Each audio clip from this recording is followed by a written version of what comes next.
आज का विषय है जीवन और मृत्यु का सत्य। आप सभी अच्छी तरह से जानते हैं, समझते हैं, अनुभवी हैं कि जीवन और मृत्यु है क्या और उसका सत्य क्या है।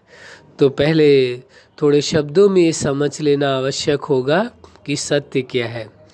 सत्य जो तीनों कालों में शाश्वत है, कभी उसका विनाश नहीं होता है। पास्ट, प्रेजेंट एंड फ्यूचर तीनों कालों में सदा काल कायम है, अविनाशी है, उसे सत्य कहते हैं। सत्य की दूसरी परिभाषा कहेंगे जो है, जैसा है उसे उसी रूप में जान लेना, अनुभव करना, ये सत्य की दूसरी परिभाषा कहेंगे। तो वास्तव में सत्य तो अविनाशी है। अब प्रश्न आता है जीवन का। तो जीवन प्रकृति के 5 तत्वों से निर्मित शरीर और चेतना दोनों के मिलने से ये जीवन है। तभी आप बोल सकते हैं, चल सकते हैं, देख सकते हैं, कार्य कर सकते हैं, व्यवहार कर सकते हैं, अनुभव कर सकते हैं, सुख दुख का अनुभव कर सकते हैं। तो ये कब संभव है? जब आपका जीवन है। और जीवन में भी जीवन के विभिन्न पार्ट है, जैसे आपकी पर्सनल लाइफ है, फिर इसके बाद फैमिली लाइफ है, स्टूडेंट लाइफ है, प्रोफेशनल लाइफ है, मैरिज लाइफ है, सोशल लाइफ है, स्पिरिचुअल लाइफ है, नेचुरल लाइफ है।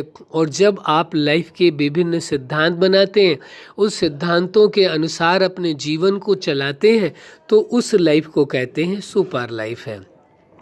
तो लाइफ के जो विभिन्न पार्ट हैं, उन सभी पार्टों को आप अच्छी तरह से जीते हैं तो जीवन है, इसीलिए तो जीते हैं। तो विभिन्न पार्टों को आप जी रहे हैं, एक ही पार्ट नहीं है, लाइफ के विभिन्न पार्ट हैं। तो आपको देखना होगा कि आप पूरे जीवन में क्या अनुभव करते हैं, क्या एहसास करते हैं, क्या आपका जीवन सिद्धांतों के अनुसार चल रहा है या जीवन का कोई सिद्धांत ही नहीं है। तो जीवन तो सत्य क्या है? वास्तव में जीवन सत्य है, सबसे बड़ा सत्य है हमारी दृष्टि में। इस ब्रह्मांड के अंदर सबसे बड़ा सत्य जीवन है। क्यों है सत्य जीवन? क्योंकि जीवन के आधार से ही, जीवन के द्वारा ही आप कुछ भी जान सकते हैं, समझ सकते हैं। क्योंकि जीवन है तभी आप समझ पाए कि जीवन है। जीवन नाम की सत्ता कोई होती है, मृत्यु नाम की सत्ता कोई होती है। कब समझ पाए ये सत्य नाम की सत्ता कोई होती है? जब आपका जीवन है। यदि जीवन ही नहीं है तो जीवन और मृत्यु और सत्य, इसके विषय में कौन जानेगा, कौन समझेगा? कोई नहीं जान सकता है, ना ही समझ सकता है। तो इस सत्यता को स्वीकार करना होगा कि जीवन सत्य है। क्योंकि शरीर को आप देखेंगे तो प्रकृति से निर्मित है, ये भी अविनाशी है, प्रकृति के 5 तत्व। तो शरीर का क्या होगा? मृत्यु जिसको कहते हैं, वो कहते हैं शरीर समाप्त हो गया। वास्तव में शरीर रूप परिवर्तन हुआ, समाप्त नहीं हुआ है।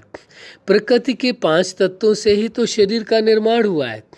जब प्रकृति के 5 तत्वों से शरीर का निर्माण हुआ है तो विचारणीय विषय है, प्रकृति को जब शरीर को नष्ट किया जाता है तो प्रकृति के 5 तत्व तो 5 तत्वों में विलीन हो जाते हैं। तो जो मूल रूप में प्रकृति का 5 तत्व हैं, जो शरीर का मूल रूप है, देखा जाए तो वो तो कभी नहीं नष्ट होता। वो तो पहले भी था, आज भी है, कल भी रहेगा, वो कभी नष्ट नहीं होगा। उसमें रूप में तो बदलाव आ गया है, रूप में परिवर्तन तो आ गया है, और लेकिन वास्तव में वह उसका अस्तित्व समाप्त नहीं हुआ है। तो प्रकृति के 5 तत्वों से निर्मित जो शरीर है, इसका अस्तित्व जब जीवन है तब भी है और जीवन के बाद भी है। जीवन के पहले भी था, जीवन के बाद भी रहेगा। तो तीनों कालों में तो शाश्वत है, नष्ट नहीं होता है। उसी प्रकार से आप चेतना को देखेंगे।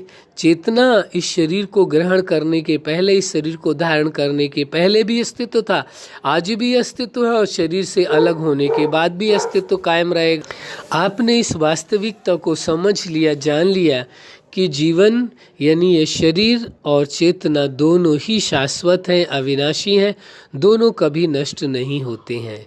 हाँ, शरीर के रूप में परिवर्तन आता है और प्रकृति में भी रूप में परिवर्तन आता है और प्रकृति में भी गुणों में परिवर्तन आता है। प्रकृति को कहते हैं, प्रकृति के जो 5 तत्व हैं, प्रकृति सतो प्रधान, रजो प्रधान और तमो प्रधान बनती है। तो प्रकृति के गुणों में परिवर्तन और रूप में परिवर्तन आता है। लेकिन चेतना के न ही रूप में परिवर्तन आता है, बल्कि केवल गुणों में परिवर्तन आता है।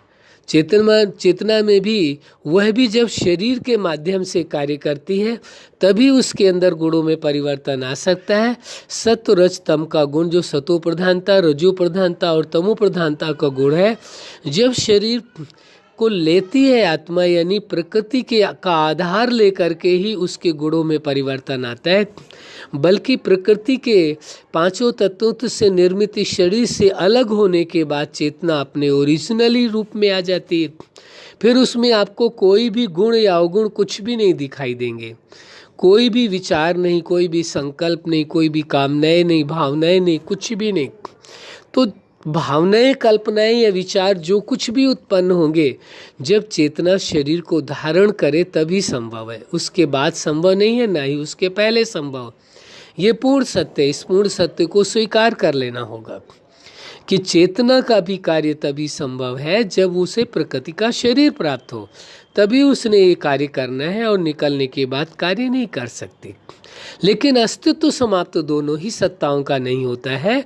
इसीलिए जीवन और मृत्यु कहा गया है कि जीवन का जो एहसास है वो चेतना और प्रकृति दोनों के मिलने से होगा और अलग होने से नहीं होगा, इसलिए उसे मृत्यु स्वीकार कर लेना होगा।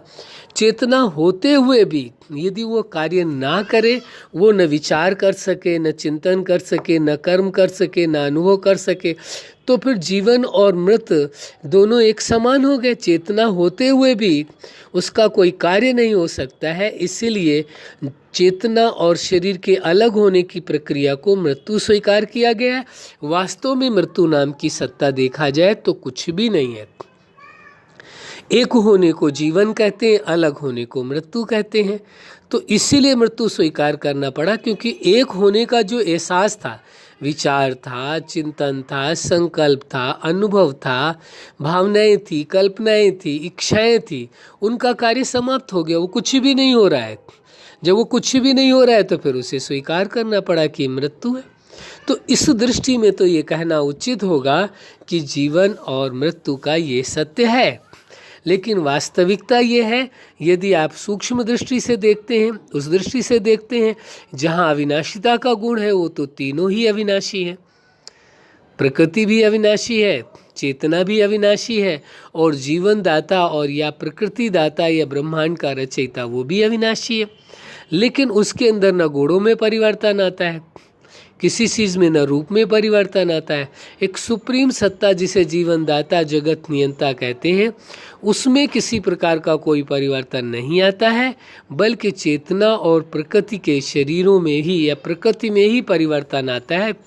और चेतना में कोई परिवर्तन उस प्रकार का नहीं आता है जैसे प्रकृति में आता है। प्रकृति का रूप बदलता है, चेतना का रूप नहीं बदलता है, केवल गुणों में परिवर्तन आता है।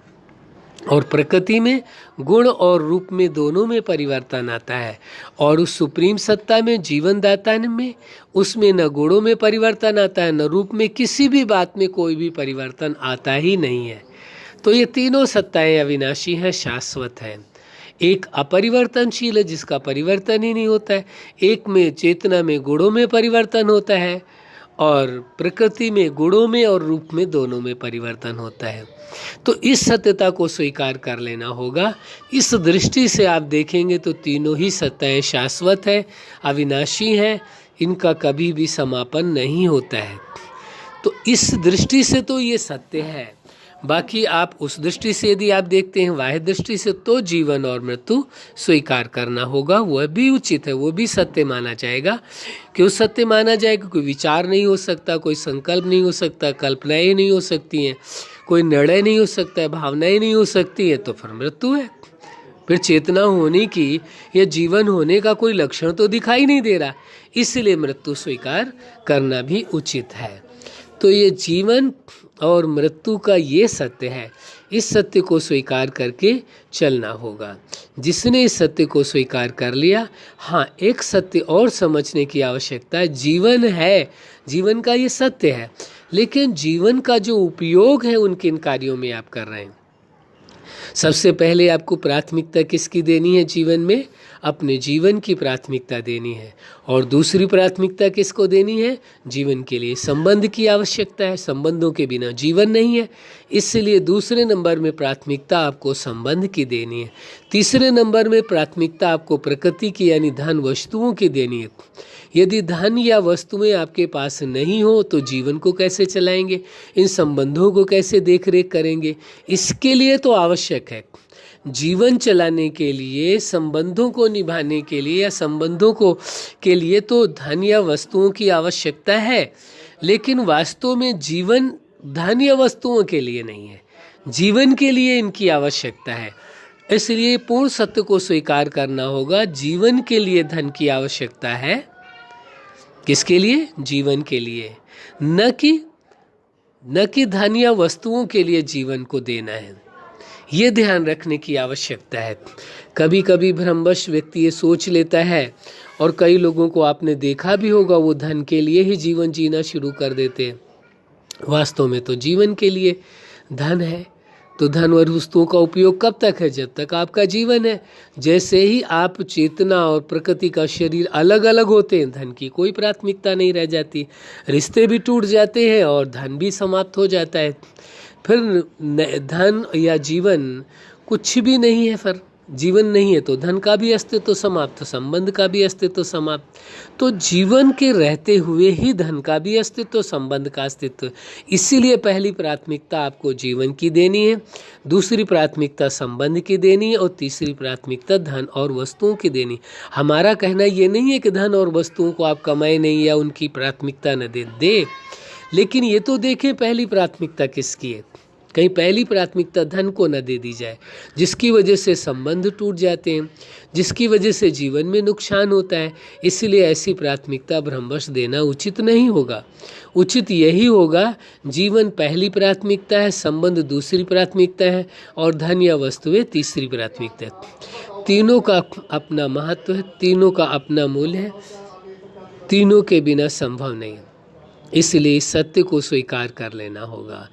तो जीवन और मृत्यु के सत्य को समझना बहुत ही जरूरी है कि वास्तव में जीवन क्या है, मृत्यु क्या है, पर जीवन का जो उपयोग है वो भी आवश्यक है, वो भी आपने समझा।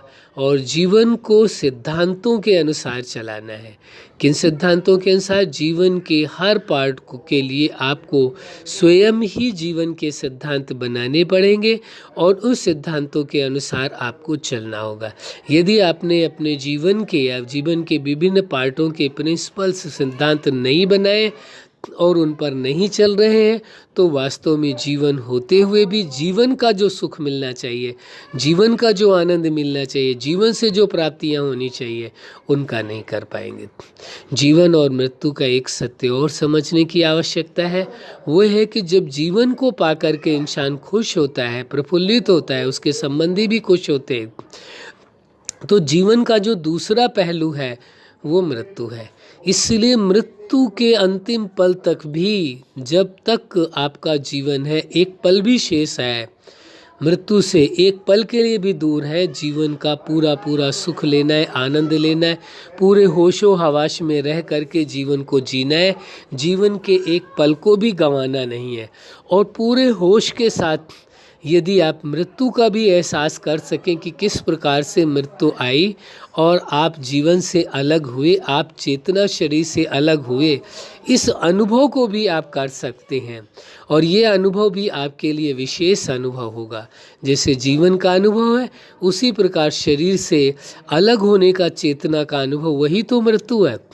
कोई चेतना का अस्तित्व नहीं मिटा, न शरीर का अस्तित्व मिटा, यानी प्रकृति के 5 तत्वों का अस्तित्व, चेतना का अस्तित्व नहीं मिटा, लेकिन अलग अलग हुए। पर उस अलग अलग होने का भी सुखद एहसास किया जा सकता है। जिसने जीवन का परम सुख, परम आनंद लिया है, वही ये विचार करेगा, सोचेगा कि मृत्यु का भी परम सुख, परम आनंद लेना है। कि मृत्यु कैसे होती, उसका एहसास हो, आभास हो, होशपूर्ण अवस्था में उसे मालूम हो कि अब जीवन की यात्रा समाप्त हो रही है, अब जीवन की यात्रा समाप्त होकर के हम जीवन से अलग होने वाले।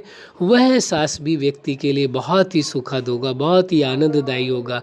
इसलिए ये आवश्यक है, जीवन और मृत्यु दोनों के सत्य को जानना, और केवल सत्य को जानना ही नहीं, उनका अनुभव भी करना परम आवश्यक है। क्या करना? अनुभव भी करना परम आवश्यक है, क्योंकि जीवन दाता ने आपको जीवन दिया है, इसलिए जीवन दाता के साथ भी सर्व संबंधों का अनुभव करना है। साथ में जीवन दाता ने अपनी जैसी विशेषताएं, अपने जैसे गुण सभी चेतना के अंदर पिरोए हैं, तो उन गुणों का भी अनुभव करना है, और आपको उस जीवन दाता के समान होकर के रहना है, उसका भी अनुभव करना है। और वो तभी अनुभव हो पाएगा जब आप जीवन को पूरी तरह से पूरे होशो हवास के साथ आप जी सकेंगे, तभी संभव है। यदि जीवन को होशो हवास के साथ नहीं जिएंगे तो संभव नहीं है। तो जीवन दाता ने अपने समान आपको बनाया है, आप उस जीवन दाता के समान आप बन सकते हैं। ये अनुभव समान है, बन क्या सकते हैं ये कहा जाए तो उचित होगा। समान गुण जब उसने पिरोए हैं आपके अंदर तो वह है, लेकिन भ्रमवश प्रकृति का आधार लेकर के भूल के कारण ये स्वीकार कर लेते हैं कि जैसे उसके समान है ही नहीं, असमानता का अनुभव करते हैं। जबकि वास्तविकता ये है कि आप जीवन दाता के समान हैं। जैसे ही आपको ये अनुभव होता है कि आप जीवन दाता के समान हैं, वैसे ये कहा जाए तो उचित होगा आप जीवन का परम सुख, परम आनंद का अनुभव करते हैं, जीवन की सत्यता को समझ पाते हैं। क्योंकि जीवन में है क्या ये भी तो जानना अनिवार्य है। तो जीवन में क्या विशेषताएं हैं, क्या गुण है आपके अंदर? जो जीवन दाता है, सुप्रीम सत्ता है, जिसे भगवान, ईश्वर, गॉड, खुदा, अल्लाह, जो कुछ भी आप जिन भी शब्दों से मानते थे, जो आप स्वीकार करते हैं, ये आपका व्यक्तिगत विषय। उस सत्ता ने अपने समान गुण सभी के जीवन में यानी सभी के चेतना में पिरोए हैं, इसलिए आप उन्हीं गुणों के समान हैं, उन्हीं गुणों से पूर्ण हैं। ये स्वयं को स्वीकार करके चलना होगा। जब आप इस सत्य को स्वीकार करके चलेंगे कि आपके अंदर जो विशेषताएं हैं वो जीवन दाता के समान है, तो आपको अपने प्रैक्टिकल जीवन में उस जीवन दाता के गुणों का, विशेषताओं का, अधिकारों का अनुभव होगा। और आप एक बात और स्वीकार कर सकेंगे, उस जीवन दाता ने आपको क्या बनाया है? आपको एक मीडिएटर बनाया, एक माध्यम बनाया है, जिससे जीवन दाता वह अपनी समस्त शक्तियों को, विशेषताओं को, गुणों को, अधिकारों को आपके माध्यम से पूरे ब्रह्मांड को दे सके, प्रकृति को दे सके, अन्य जीव प्राणियों को भी दे सके और मनुष्यों को भी दे सके। तो ये बड़े ही खुशी का विषय है। आप यदि ये स्वीकार करके चलते हैं, आप उस जीवन दाता के मीडिएटर हैं, और मीडिएटर बन करके आप अपने जीवन को जीते हैं, और यही स्वीकार करके चलते हैं हम उसके माध्यम में। आपको उस सुप्रीम सत्ता ने माध्यम बनाया है इस संसार के परिवर्तन के कार्य के लिए, प्रकृति के परिवर्तन के कार्य के लिए, मनुष्य जीवों को या अन्य जीव प्राणियों को सभी को सतो प्रधान बनाने के लिए, और प्रकृति को भी सतो प्रधान बनाने के लिए उस जीवन दाता ने आपको सेलेक्ट किया है, चुना है, स्वीकार किया है। ये उसका चुनाव है, ये स्वीकार करके चलें तो आपके जीवन में और अनेकों विशेषताएं आएंगी। आपने सोचा होगा, आपने देखा है, आपने जाना है और आपने सुना भी होगा। कहा जाता है आप जैसा सोचेंगे वैसा बन जाएंगे। जब आप ये विचार करेंगे, ये सोचेंगे कि जीवन दाता ने आपको मीडिएटर बनाया है, जीवन दाता के समस्त गुण आप में मौजूद है, उसने वो गुण पिरोए हैं, अब उसने फुल अथॉरिटी आपको दी है और आपको मीडिएटर बना करके आपके द्वारा इस सृष्टि का वो परिवर्तन करना चाहते हैं, इस सृष्टि को सतो प्रधान बनाना चाहते हैं, इस सृष्टि को पुनः जैसी थी उसी रूप में लाना चाहते हैं। तो ये आपके लिए परम सौभाग्य का विषय होगा। इस सत्य को यदि आप स्वीकार करके चले कि जीवन दाता ने आपको जीवन दिया है और अपने जैसा बनाया है, सभी एक नहीं है, जितने भी मनुष्य हैं सभी जीवन दाता ने अपने समान बनाया है, सभी के अंदर वो विशेषताएं हैं। लेकिन जब आप स्वीकार करते हैं इस सत्य को तो वो विशेषताएं, वो गुण आपके जीवन में दिखाई देती हैं। यदि आप भ्रम को सत्य मान लेते हैं, आप ये स्वीकार करते हैं कि आपके अंदर उसके समान गुण नहीं है, साधारण गुण है या अवगुण आप अपने आप को स्वीकार कर लेते हैं कि बुराइयां आपके अंदर है, स्वीकार करते हैं, तो आपके अंदर वही दिखाई देने लगता है।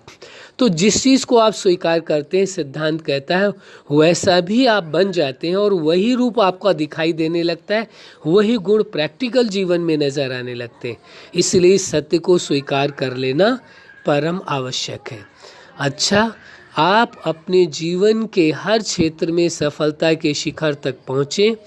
आज का विषय है जीवन और मृत्यु का सत्य। आपने जीवन और मृत्यु के सत्य को जाना, जीवन दाता को जाना, तो यही समझ आवश्यक है कि वास्तव में जीवन दाता ने अपने समान गुण आप में पिरोए हैं। आपका जीवन महत्वपूर्ण जीवन है।